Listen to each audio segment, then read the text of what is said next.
is a rural area on the east side of Glastonbury Mountain in the American state of Vermont. This is significant because that places West Townshend in the so-called Bennington Triangle, which is apparently one of the most haunted places in America. The Triangle is a loosely defined area that encompasses the ghost town Glastonbury, which used to be a small logging community centered on the eponymous mountain in southwestern Vermont. The town was abandoned at the end of the 19th century after the logging boom died down, so as a result, the greater Glastonbury area that West Townshend is certainly a part of is now untouched, pristine wilderness that even by Vermont standards is incredibly rugged and remote. The Triangle has earned its spooky reputation due in large part to the alarming number of unexplained disappearances that have occurred there over the last 100 years. Furthermore, over those 100 years, there have been dozens of sightings of the so-called Bennington Monster, which is apparently this 8-foot-tall creature that roams the mountains of Glastonbury, and some people think that creature is behind many, if not all, of these strange disappearances. On November 23rd, 1943, 37-year-old Carl Herrick and his cousin Henry decided to go to West Townshend to do some deer hunting. At some point during their hunt, the pair got separated,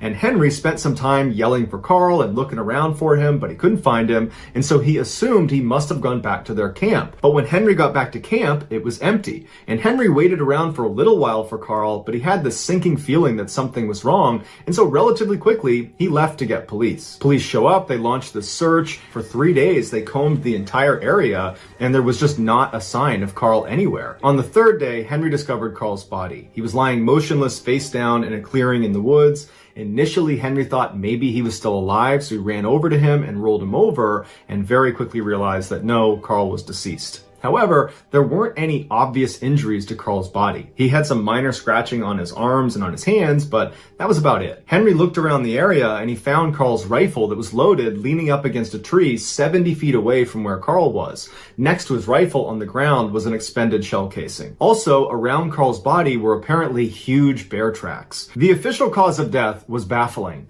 Carl, apparently, was squeezed to death to the point where his rib broke and punctured his lung. So the theory became Carl must have been out here by himself. He encountered a black bear. He fired one shot at the black bear. Thinking it was down, he walked over to check, and the bear attacked him and squeezed him and killed him. The end. But not so fast. If Carl encountered a black bear and fired one shot into the animal based on the one found shell casing, that one shot is not going to be enough to put that animal down, or very rarely is one shot going to be enough to put down a black bear. And Carl, being a hunter, he would know that, and he would want to keep some distance with his weapon up aimed at the animal in case he needed to fire again. But even if Carl was really confident that one shot had taken the bear down, well, why would he risk his life by checking on the animal to make sure it's down without his gun? Why did he place it against a tree and then walk 70 feet over to this animal that if it's not dead, it poses an enormous threat to you? You're all alone and unarmed with a huge bear that you've shot? No one's gonna do that. You're gonna carry your gun. But even if all of that happened, that Carl, unarmed, approached this bear thinking it was dead, but the bear's not dead, he's lying in wait, and he leaps up and attacks Carl. Even if that happened, black bears don't squeeze people to death. They might scratch you and bite you and rip you to pieces, but they don't squeeze you to death. And Carl only had light scratching on his wrists and on his hands. He did not have any signs of a traditional bear attack. So either this is the first time in the history of black bears that a black bear squeezed a person to death, or something else squeezed Carl. But what kind of an animal is, one, so strong it can squeeze a man's chest to the point where it breaks his ribs, and two, happens to be roaming around the Bennington Triangle? Makes you wonder.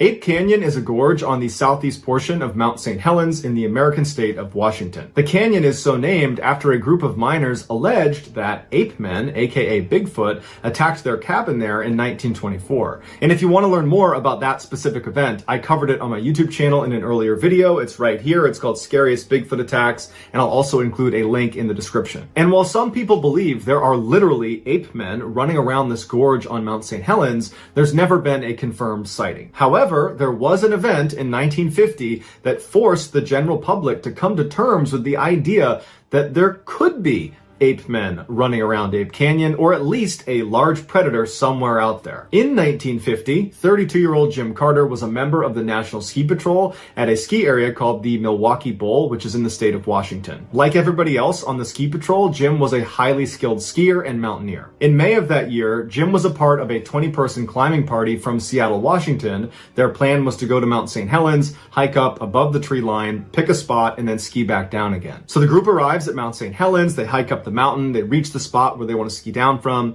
they sit down, they're putting their skis on, and Jim puts his on, and he says to the group, hey, why don't I ski down a little ways? I'll set up my camera on a tripod, and I'll take a picture of you guys as you pass, and then I'll follow you down to the bottom. And the group said, great, that sounds awesome. And Jim wanted to use his camera, so it was a win-win. So Jim, in full view of the entire group as they're getting ready, he skis down a little ways and then turns left into an area called Dog's Head, which was a little bit flatter than the area they were in, so probably a better spot to set up his tripod. But as soon as he turned left into that area, he was out of view of the main group. So after a few minutes, as the group is getting their stuff on, they took a little bit longer because they're trying to time it so they all leave at the same time because they want to get this picture all at once. And so they take a little bit extra time, they're all ready, and then finally they head down and they make that left. They're going to pass by Dog's Head specifically so Jim can take their picture. But when they bank around the corner, Jim's not there. And so they're looking around and they're saying to each other, did he tell us he was going somewhere else? Because it seemed an awful lot like he was going to Dog's Head, but obviously he's not here. And so someone said, well, maybe he got annoyed with us because we were taking so long to get ready up there and he just already went to the bottom. And so they agreed that's what he did. And so they got back together again and they headed down to the bottom. But when they got to the bottom, Jim wasn't there. And so they sat there for a few extra minutes looking up at the mountain, and they're kind of scanning down at the bottom and they're looking all over the place, but there's no sign of Jim. And so the group started to get really worried and they contacted authorities. When the first search team arrived, they went up to the area where the group thought Jim had been setting up at Dog's Head. And as they were looking around, all they could find was this discarded film box. So not any film or camera inside, just a box that would have held the film. It was kind of buried in the snow. Near this film box, they found Jim Carter's ski tracks, and they were not angled south towards the bottom of the mountain where the whole ski group had gone. They were angled east towards Ape Canyon. And they followed Jim's tracks, and they said they never deviated. They were total straight lines, like he was not trying to slow down. In fact, he was trying to go as fast as he possibly could. And at some point, he began leaping over these huge ice crevasses that if you mistimed, it's a death sentence. You're going into the crevasse. And he didn't just jump over one. He jumped over 2, 3, 4 at full speed without slowing down. And then his tracks got all the way to the edge where it overlooked Ape Canyon, and he went flying off. When the head of the search team saw this crazy ski line from Jim Carter, he said to the media that the only reason a guy like Jim, an expert skier who would never take risks like this, the only reason he would be skiing like this is if his life was in danger or if he was being pursued. So the search teams moved down into Ape Canyon, and for 5 days, 75 people combed the entirety of Ape Canyon up and back over and over and over again. They never found Jim, and they never found his skis or his camera or anything. And the whole time they were looking, those 75 searchers would report that anytime they were alone, they had the distinct feeling they were being watched. And it got so uncomfortable for many of them that they refused to go back into the gorge unless they had someone right next to them. After those 5 days of searching almost exclusively inside of Ape Canyon, they spent another 5 days not only continuing to search Ape Canyon, but also the surrounding areas. And finally, after 10 days of finding no trace of Jim Carter, the search was terminated. The only rational thing investigators could point to as the reason behind why this happened to Jim was he was diabetic and he had forgotten his insulin that day. So perhaps he became hypoglycemic and he became confused and then managed to ski off the cliff into Ape Canyon, where he landed in such a way that he remained hidden. Or, like the head of the search party seems to think, he was being pursued. He was skiing for his life. Whatever was chasing him had scared him so badly that he was skiing in a straight line down a cliff, jumping over ice crevasses before falling into Ape Canyon. And then presumably whatever forced him off the edge went down and scooped him up and took him away, and that's why they couldn't find him. But unless someone finds his body or finds some other piece of compelling evidence, we will probably never know for sure what happened to Jim Carter. Somewhere out in the Sierra Nevada mountain range lies a small hunting camp that's been there since the 1950s. Despite its fame, only a handful of people know exactly where this camp is.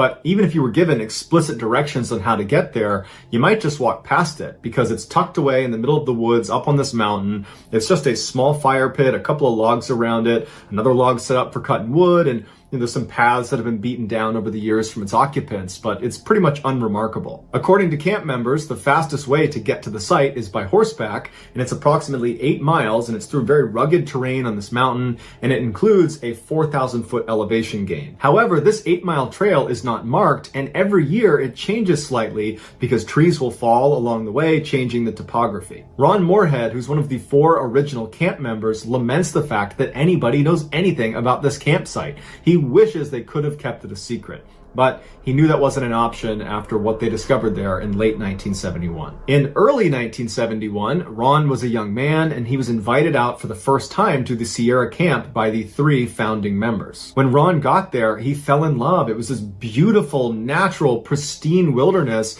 that overlooked this amazing valley, and they're surrounded by these huge white fir trees. There's a freshwater stream that trickled by, and in terms of hunting, the deer were plentiful. Ron said this campsite was the closest to heaven he thinks he'll ever get. The only real drawback of the site was the large bear population, but they always had guns on them, and they built this shelter out of heavy fallen timbers that they could go inside, shut the door, and they'd be protected from the bears until they left. When there wasn't a bear threat, they slept on the ground in tents. In late 1971, Ron came back to the camp with the other 3 founding members. They'd had a great day of hunting, and they were standing around the campfire just chatting with each other when they started hearing a grunting sound not far away from them in the forest. Now, typically, whenever a bear came to their campsite, it was usually at night, and they would hear it grunting somewhere off in the forest, and as soon as they heard it, they would stop and they would listen to kind of confirm it was a bear, and if it was, they would go inside of their shelter and they would wait for it to leave. But this time, when they stopped to listen to confirm it was a bear, the sound they heard next was something they had never heard before,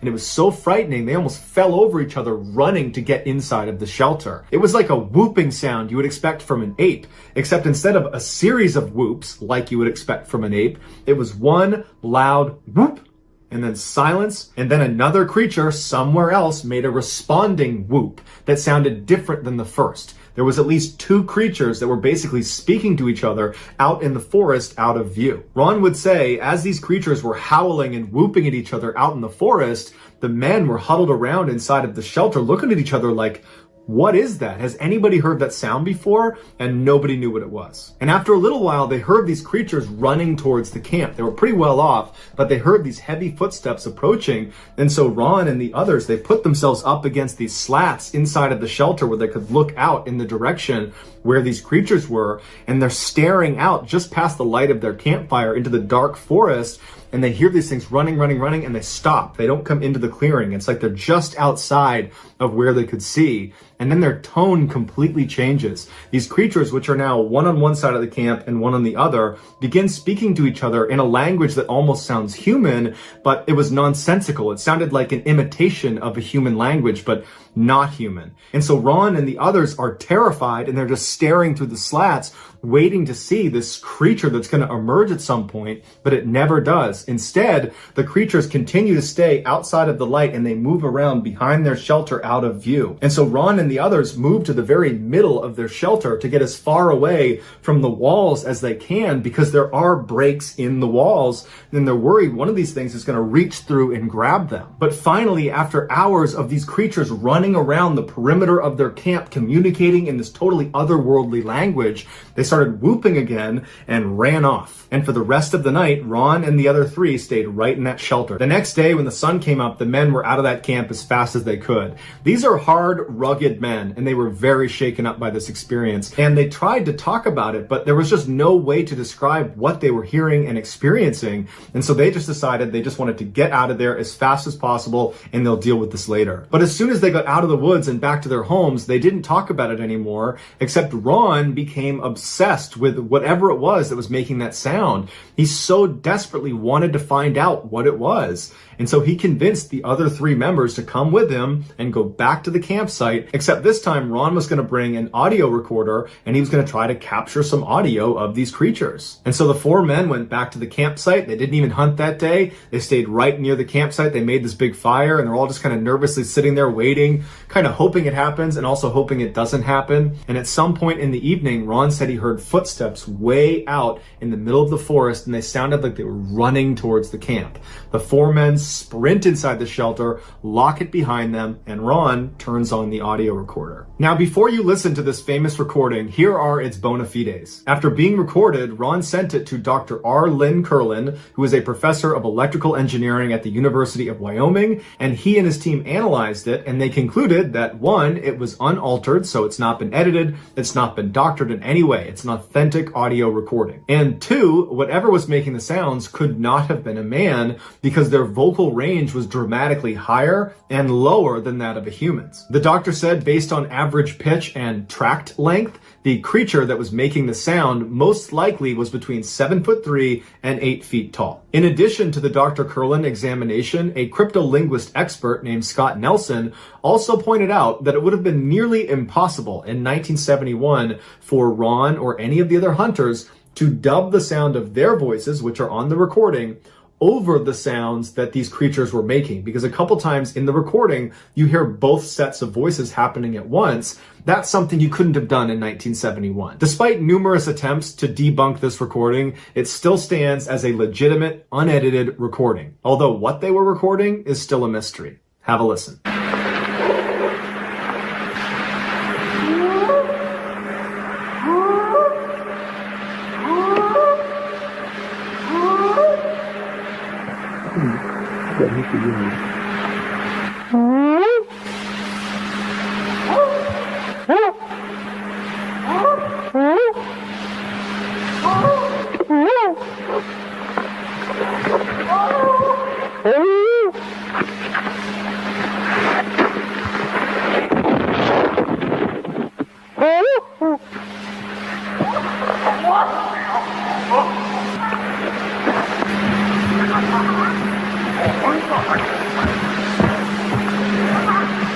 There's 2 of them across the creek at the big rocks.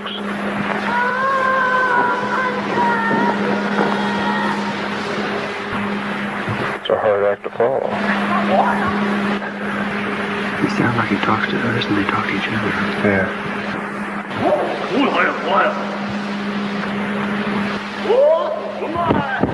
Right there, just seen moving right through there.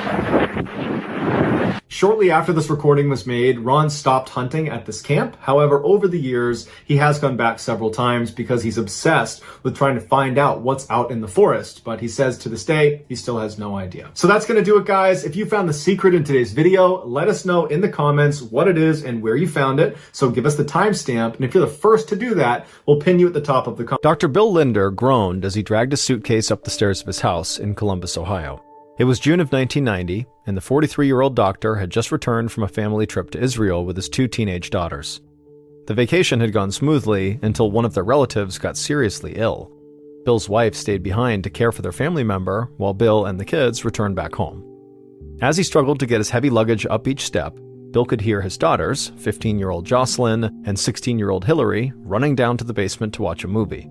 He couldn't believe they could keep their eyes open. After a 2-week trip, an international flight, and a long drive home from the airport, he felt exhausted.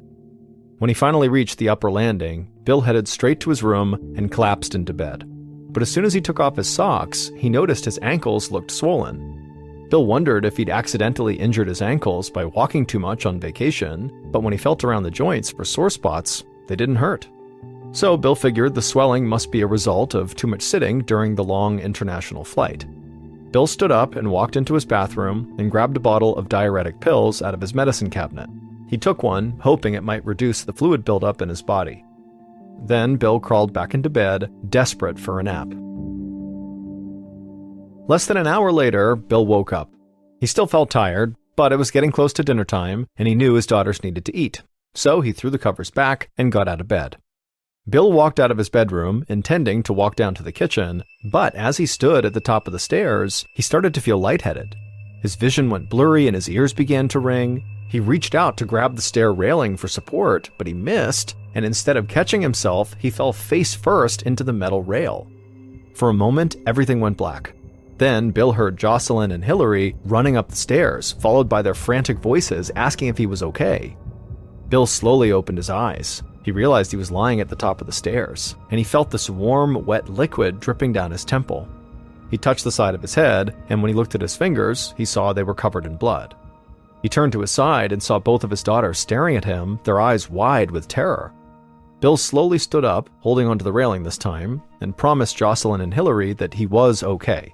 His head was just throbbing from hitting the railing, but other than that, he felt okay. He said he must have just gotten up too fast. The girls insisted on taking Bill to see one of the doctors at his family practice. Bill didn't want to leave the house, but he figured if a quick checkup would put his daughters' minds at ease, then it was worth it. When they got to the family clinic a few minutes later, Bill could tell his colleagues were shocked to see him with dried blood caked onto his cheek. Luckily, the visit was short. The physician on duty cleaned Bill up, gave him 7 stitches, and then just sent him home. 2 years later, in the summer of 1992, Bill and his favorite nurse, whose name was Kim, were closing up the family clinic for the day. Bill had not had any more health scares since his fall 2 years earlier, so in that time he'd just been focusing on spending time with his family and continuing to expand his medical practice. Though it was getting close to dinner time, Bill did not need to rush home. His wife Rhoda was out of town, and the girls were going out with their friends. So he and Kim took their time wiping down countertops and restocking the exam rooms, chatting and drinking a couple of beers that Bill had stashed in the office refrigerator. Bill and Kim finally headed out to the parking lot at about 7 p.m. And as the two of them walked across the concrete, Bill suddenly started to feel short of breath. He'd only gone a few dozen yards, but he felt like he'd just sprinted a mile. He stood still and tried to stop panting, but inhaling just kept getting harder and harder. Kim put her hand on his shoulder and gave him a very concerned look. Bill turned to her and just said, "I need to go to the hospital." Kim sped Bill to the nearest emergency room, and when they got there, Kim helped Bill shuffle up to the front desk. In between labored breaths, he told the receptionist that he could barely breathe, but since he was a doctor, he knew what he needed. He asked to have a chest x-ray as soon as possible. Less than an hour later, Bill was lying on a hard bed in a hospital room, still struggling to inhale while Kim coached him through each breath. Finally, a radiologist entered the room with the x-ray results, and Kim helped Bill sit up so he could see. But what Bill saw on the x-ray film seemed impossible. Normally, lungs appear dark on an x-ray, but Bill's looked white. Now, Bill was not a lung specialist, but he'd known since medical school that this was a sign of fluid building up around the lungs. In severe cases, there can be so much liquid in the chest cavity, the lungs can't inflate properly, making it difficult or even impossible to breathe. Looking at the x-ray, Bill felt genuinely frightened. Now he understood why he was so short of breath, but what he didn't understand was why all this fluid was building up in the first place. It usually only occurred in patients who were elderly or extremely sick with things like pneumonia or cancer. Bill was 45 years old and careful about his health. He watched what he ate, exercised every day. He had no chronic illnesses, and so this just didn't make sense. Bill asked the radiologist what could be causing this, and the young woman said she didn't know. They would need to run tests to find the source of the fluid. Right now, the best thing they could do was just drain the liquid out of his chest cavity using a procedure called tapping. Bill dreaded the sound of that word. He knew exactly what tapping was, but he had never thought he'd have to experience it himself. It was a crude, unpleasant procedure, and the worst part was, Bill would be wide awake for the entire thing. Half an hour later, Bill was sitting shirtless on the edge of his hospital bed, while the attending physician sat on a stool beside him. She disinfected Bill's back, then injected a local anesthetic near the rear of his rib cage. Bill's back quickly went numb, but that did not make him feel any less afraid, and so he reached out for Kim, who was still there to support him. Bill wanted to close his eyes for the next part, but he was too terrified to look away. He watched as the physician brought a long, thick needle towards his back. Then he felt a dull pressure as she plunged this needle between his ribs and pushed it deep into the space surrounding his lungs. Then the attending physician attached the opposite end of this needle to a thin tube, which led to a clear plastic container.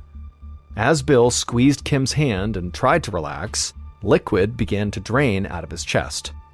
Bill hoped the liquid would be clear or tan, because those were the most common colors of fluid in the chest cavity, and he didn't want to see any red tint, which could mean he was bleeding internally.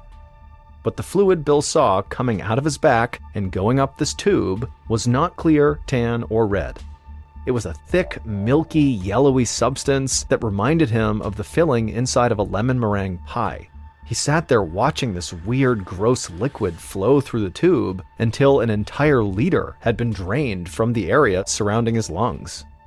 Finally, Bill felt a dull ache as the attending physician removed the needle and then covered the puncture hole with a bandage. Bill released his grip on Kim's hand and then asked the attending physician, what just came out of my body? What was that? She told him that the thick, milky fluid he was seeing was known as chyle, which is a mixture that includes fluids from the body's immune system. When a person has an infection, these fluids will flood the infected area, but they normally disappear after the infection is gone. The doctor told Bill that his body was not draining these fluids correctly, and it was causing a fluid buildup known as lymphedema. Now that Bill thought about it, lymphedema could explain the swelling problems that he had been experiencing for years. He'd thought that his badly swollen ankles a couple of years ago were caused by the long flight home from Israel, but now he realized it could be from something much worse. Because it wasn't just swelling in his legs and ankles. His body was leaking fluids into the space around his lungs, which was really baffling. His doctor agreed that chyle should never leak into the body like this. She said she had only ever seen that happen in cases of liver failure, certain cancers, and in heart disease. When the doctor mentioned heart disease, Bill remembered something. As a child, he'd been diagnosed with a heart murmur, a tiny sound that indicated a serious problem with his heart. Bill had undergone open heart surgery to correct the murmur when he was just 12 years old. Since the operation, Bill had not had any cardiac problems, but now he wondered, could his childhood illness be connected to the symptoms he was experiencing as an adult? The physician said it was possible, but she also told him not to panic. They wouldn't be able to determine exactly what was happening until he underwent a series of tests. Until then, he should just stay calm and not jump to any conclusions. Bill promised he would try, but he couldn't shake the feeling that his heart could be failing him. Over a year later, in 1994, Bill held onto his wife's arms as she slowly lowered him into the bathtub inside their room at a Boston hotel where they had been staying for months. They were visiting the doctors who had treated Bill's heart as a child, plus many more specialists throughout the city. They were hoping to find someone who'd be able to make sense of Bill's bizarre symptoms. While Bill's wife, Rhoda, scrubbed his aching back with a sponge, Bill thought about all the tests he'd undergone. Multiple cardiologists had examined his heart, and they had all said the same thing, that it was functioning totally normally. So whatever was happening to him, it couldn't have anything to do with his heart or with the surgery he'd undergone as a child. There was also nothing wrong with his kidneys or his liver or his immune system. What's more, he didn't appear to have cancer. Based on the test results, Bill should have been perfectly healthy. But he wasn't. The space around his lungs continued to fill with chyle, making every breath a struggle. His back was scarred from repeated tapping procedures to drain the fluid. Bill looked down at his stomach, which had become round and hard as a rock. This was a relatively new symptom, but it bothered him the most. Doctors told him that his stomach, his gut, was also filling up with chyle, which was even more worrisome than what was happening with his lungs. There were other alarming developments too. When Bill ate, the protein and fat in his food was not being processed correctly. Instead, it was leaking out of his intestines and mixing with his blood and other fluids. These were the ingredients in the chyle that kept building up inside of his body. As a doctor himself, Bill knew how serious this was. It meant that his body was not getting the nutrients it needed. With his wife's help, Bill climbed out of the bath, put on his pajamas, and got into bed. He closed his eyes, feeling absolutely miserable, and did his best to sleep. A few hours later, Bill woke up shivering and covered in sweat. He knew he must have a fever, so he shook his wife's shoulder to wake her up. Rhoda took one look at him and said they needed to go to the hospital right now. Bill held on to his wife as she helped him hobble out to the car, and then before he knew it, they were already at Brigham and Women's Hospital in Boston. Bill was too feverish and confused to check in, so he collapsed into a waiting room chair while his wife spoke with the receptionist. A few minutes later, a nurse brought Bill a wheelchair and wheeled him down the hall. By the time they made it to the examination room, Bill could barely speak and his vision was blurry. He was vaguely aware of a doctor coming in to examine him, And then he heard that doctor say that Bill would need to go to the intensive care unit. Bill turned his head to the side. Through the haze of his vision, he could see his wife anxiously holding her hands in front of her chest. He tried to wave to her as if to tell her everything is going to be okay, but he was too weak to even lift his hand. Early the next morning, one of Bill and Rhoda's daughters, Jocelyn, walked through the large glass doors of Brigham and Women's Hospital. Jocelyn was now 19 years old and a college student right here in the Boston area. She'd been up very late the night before, but the moment her mom called her and told her that her dad was in the hospital, she'd gotten out of bed early and driven straight here from her dorm room. Despite her exhaustion, Jocelyn's nerves had her all wound up. She couldn't stop thinking about her father's illness, and she constantly felt anxious. She'd been skipping classes lately and partying too much, doing her best to distract herself from her dad's problems. When Jocelyn walked inside of her father's room, she saw her dad lying on the hospital bed with tubes coming out of his arms, and it made her feel even worse. He looked old and frail. She gave him a gentle hug and then sat down on the couch next to her mom and her older sister. Jocelyn's mother explained to her that her father had contracted a staph infection, which is a dangerous type of bacterial infection in the blood. He had likely gotten it during one of his many tests or fluid draining procedures. Jocelyn sighed. Her dad was already so sick, and this felt like one more health problem to add to the list. It felt like they were all just kind of waiting around powerlessly, praying for something to change. Just then, Jocelyn heard the door to the room creak open, and in walked her great-aunt, whose name was Joni. Joni lived in New York, and so the family did not see her much. But Joni skipped past the usual greetings, and instead she walked right up to Bill's hospital bed and held out a dusty 3-ring binder. Joni said she knew what was wrong with Bill. She said that she had seen all of his symptoms before in her own husband, Bill's uncle. All the proof was right here in the binder she had brought. Jocelyn nearly jumped out of her seat. Maybe Joni really was carrying the breakthrough the family had been hoping for. Jocelyn assumed her father would be excited too, but he immediately waved Joni off. He told her that the two cases were not similar at all, and so he didn't want to hear anything else about his Uncle Nathan. Confused, Jocelyn pulled her great-aunt out of the room and into the hallway and asked to look at the binder. Jocelyn realized these were her great-uncle's medical records. Nathan had died over 30 years earlier in 1961, and these documents detailed the illness that killed him. Jocelyn's great-uncle Nathan had suffered from lymphedema, or swelling, in his ankles, just like Jocelyn's father. Doctors also reported heavy chyle buildup in Nathan's chest and abdomen that needed to be drained repeatedly from his body. He'd even been diagnosed with a heart murmur. To Jocelyn, it did all sound very similar to her father's condition. When Jocelyn looked back up at her great-aunt, Joni seemed kind of apologetic. She said her husband Nathan had died a very long and painful death, and so she assumed that Bill refused to believe he might have the same condition because he couldn't bear to imagine dying the same way. Jocelyn nodded somberly, but inside, she was thinking that this information could be the key to actually helping her father. She told her great-aunt they needed to show these records to her father's doctors right away.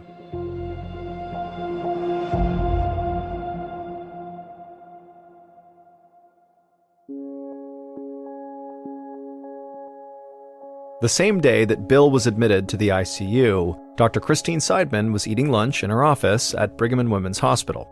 As she ate a forkful of leftovers, another doctor came inside and placed a 3-ring binder on her desk. They said it had to do with an ICU patient named Dr. Bill Linder. Dr. Seidman swallowed her food and then tucked her short black hair behind her ears. She looked over the documents while her colleague briefed her on Bill's condition. They explained the striking similarities between Bill's symptoms and his uncle's.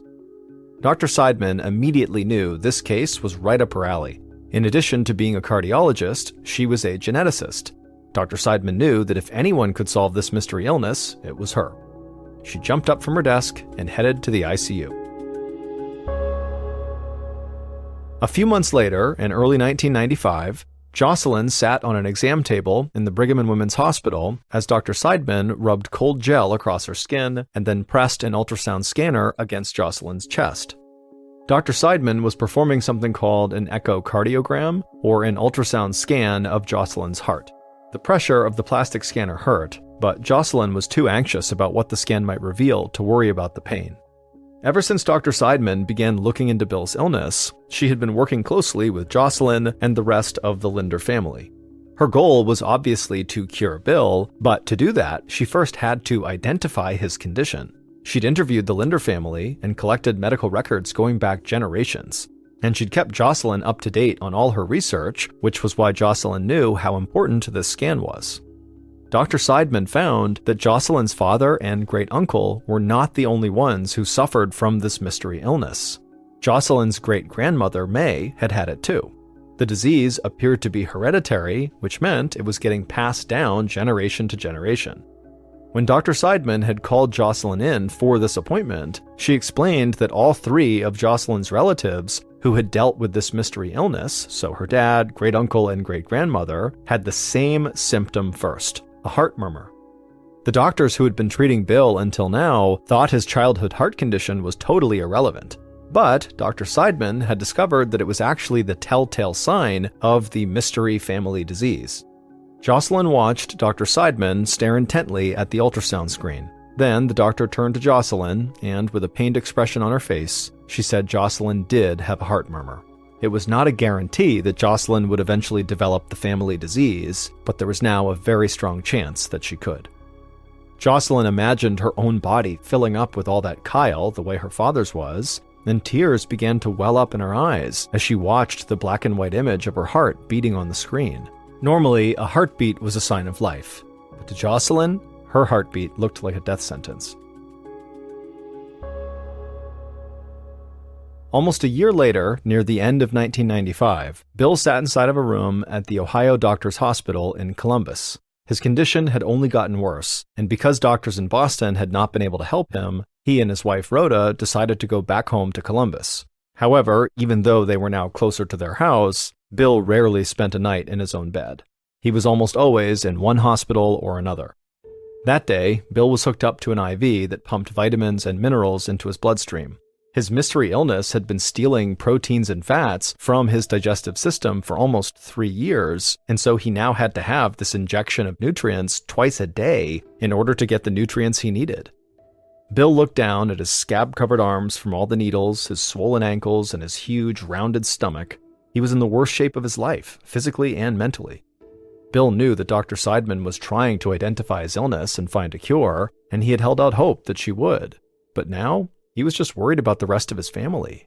Dr. Seidman had told Bill that a total of 13 people in his family were likely to develop this disease, including both of his daughters. Now, Bill didn't only have to deal with his own horrible and confusing illness, he also had to deal with the knowledge that he might have passed it on to both of his kids. Suddenly, a knock on the door interrupted his thoughts, and a tall man with gray hair and a clean-shaven face entered. He introduced himself as Dr. Larry Lynn. Dr. Lynn sat down beside Bill's bed. He explained that he was a pulmonologist, or a lung expert, but more than that, he was obsessed with medical mysteries. He told Bill that he spent his free time digging through the hospital's records for inexplicable cases, and he'd happened upon Bill's file. Bill was skeptical. He asked Dr. Lynn how many medical mysteries he'd been able to actually solve so far, and with a smirk, Dr. Lynn replied, "Every single one." For the first time in months, Bill smiled. About 3 months later, in the spring of 1996, Bill, along with his wife Rhoda and his daughters Jocelyn and Hillary, were all clustered together on the couch in Bill's room at the Ohio Doctors Hospital. Bill looked out his window at the Columbus skyline, and he inhaled deeply. He was breathing better than he had in years, and the scabs on his arms were finally beginning to heal. He felt healthy enough to get out of bed and sit with his family and carry on an actual conversation. Bill knew these improvements were all thanks to Dr. Lynn. When he began treating Bill, one of the first things Dr. Lynn suggested was a new diet. The chyle leaking into his abdomen contained fats and proteins, so Dr. Lynn told him he would need to eat a fat-free, low-protein diet. Dr. Lynn's hope was this would make his body produce less chyle. It had only taken a few weeks on this new diet for Bill to start to feel a difference. His gut was still hard and rounded, but he could now breathe better, and he also did not have to have the fluids drained from his chest as often. Bill breathed out and told his wife and children that soon enough, he'd be healthy enough to go for a walk downtown. And as he dreamed about leaving the hospital for good, there was a knock at the door. Dr. Lynn came inside and told the family he had a big announcement. He had solved Bill's medical mystery. Bill and his family all sat up, anxious to hear what the doctor had to say. Dr. Lynn said he'd been investigating Bill's illness using a brand new tool called the internet. He'd spent hours searching for people with symptoms similar to Bill's, and eventually he found a family in Turkey with a condition that seemed identical. They'd been diagnosed with a rare disorder called Behçet's disease. Behçet's disease causes blood vessels throughout the body to swell. This leads to bodily fluids like blood and lymph not being able to circulate properly. And one potential symptom is lymphedema, just like Bill and his relatives had experienced. Bill couldn't believe it. He asked the doctor what this diagnosis meant. Was his disease treatable? Would he and his daughters be okay? Dr. Lynn nodded. He said that while Behçet's disease was rare and poorly understood, the treatment couldn't be simpler. All Bill needed were steroid injections, and he'd be good as new. Bill jumped out of his hospital bed, an IV still attached to one arm. He threw his arms around his daughters, he kissed his wife over and over, and he let tears of joy roll down his cheeks. Finally, he was going to be okay again. The following night, Bill was lying in his hospital bed, looking at the dark sky through his window. Dr. Lynn had given him a steroid injection, and he felt hopeful that the treatment would work. But suddenly, Bill felt a sharp pain in his chest, and the whole room went black. 2 days later, Bill woke up. The light in his hospital room seemed blindingly bright. As his vision focused, he saw Dr. Lynn standing at the foot of his bed. The doctor's eyebrows were knitted together, and his lips were pressed into a frown. The doctor told Bill he'd gone into cardiac arrest. The hospital had been able to resuscitate him, but the emergency made one thing clear. Dr. Lynn had been wrong. Bill did not have Behçet's disease, and steroids were not going to cure him. If anything, they could have made his condition worse. Bill was stunned. He'd almost died, and now he was also back to square one with a mystery disease that no one knew how to treat that also might kill him. In that moment, he suddenly felt an overwhelming sense of absolute hopelessness. 6 months later, in September of 1996, Bill's daughter Jocelyn was writing on a yellow pad working on a term paper. After spending her early college years partying and skipping class, she was now committed to getting her life together and finishing her degree. Plus, focusing on school helped her ignore the things that made her the most anxious, the knowledge that she might one day develop the same disease that was killing her father. As she scrawled on her paper, Jocelyn's phone rang. She picked it up, and she heard her mother's strained voice on the other end. She said Jocelyn's father had been placed into a medically induced coma. Jocelyn's mother explained that doctors were no longer able to drain that chyle from her father's chest and abdomen. He just had way too much scar tissue built up from years of undergoing the tapping procedure. And so now the fluid buildup was putting immense pressure on his internal organs, and they were failing one by one. Jocelyn felt tears building in the corner of her eyes. She asked her mom if this meant her father was going to die. After a moment, her mother said yes. Jocelyn swallowed hard. Her father had never lost hope that his doctors would be able to identify his condition and find a cure, but they didn't. Jocelyn wanted to start sobbing, but she did know there was one hidden blessing. Her father's suffering would finally be over. And sure enough, just a few days later, on September 25th, Bill would die.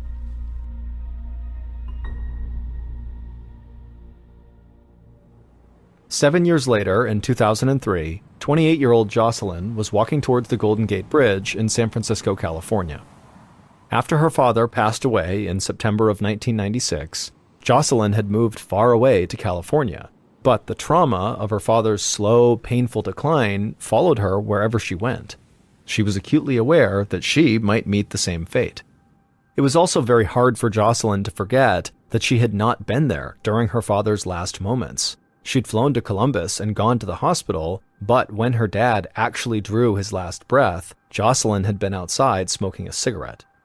Jocelyn had a lot of regrets and painful memories. The only thing that brought her any real solace were these long walks, when she could breathe in the summer air and organize her thoughts. Jocelyn found a nice spot to sit on the bridge where she could look through the red bars to the sparkling water down below. She crossed her legs, and as she did, she noticed that one of her ankles looked much larger than the other. It had swollen to nearly twice its normal size. Jocelyn remembered how her father's legs and ankles began to swell just a few years before he got really sick, but she tried not to panic. She told herself that her ankle was just aggravated from the long walk and so she went back home that day, and sure enough, the swelling went down. But a few days later, she was at her apartment getting ready to go on another walk, and her foot and ankle were so swollen that she couldn't even get her shoe on. Jocelyn knew she could not ignore the swelling any longer, so she went to her small desk, turned on her computer, and opened up her email. She typed in Dr. Christine Seidman's address and wrote her a message asking if she should be worried about the swelling in her legs. Jocelyn finally got a response the next day. Dr. Seidman didn't say whether or not she should be worried. Instead, she offered to fly Jocelyn out to her lab near Boston. She said that in the 7 years since Jocelyn's father had passed away, she had not stopped researching her family's mystery illness, and she'd recently made a breakthrough that she wanted to tell Jocelyn about in person. The idea of going back to Boston made Jocelyn feel really nervous. She hadn't been there since her dad died. But this was very important, and so she responded to Dr. Seidman with a yes, and immediately began packing her bags.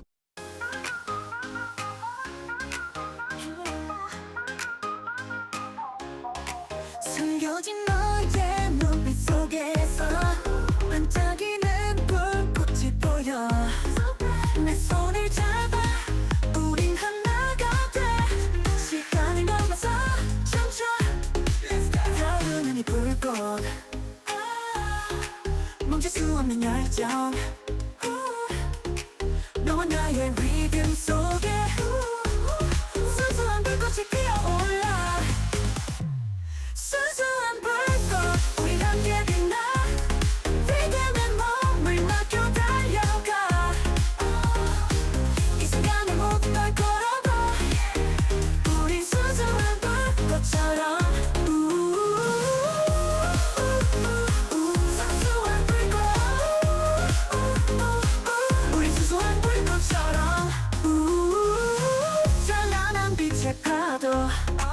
우릴 감싸고 있는 지금 서로를 향해 뛰어가 이 순간이 영원하길 바래 너그는 이 불꽃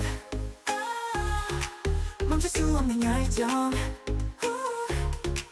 너와 나의 리듬 속에 순수한 불꽃이 피어올라 순수한 불꽃 우리 A few days later, Jocelyn walked into the tall red brick building that housed the Seidman laboratory.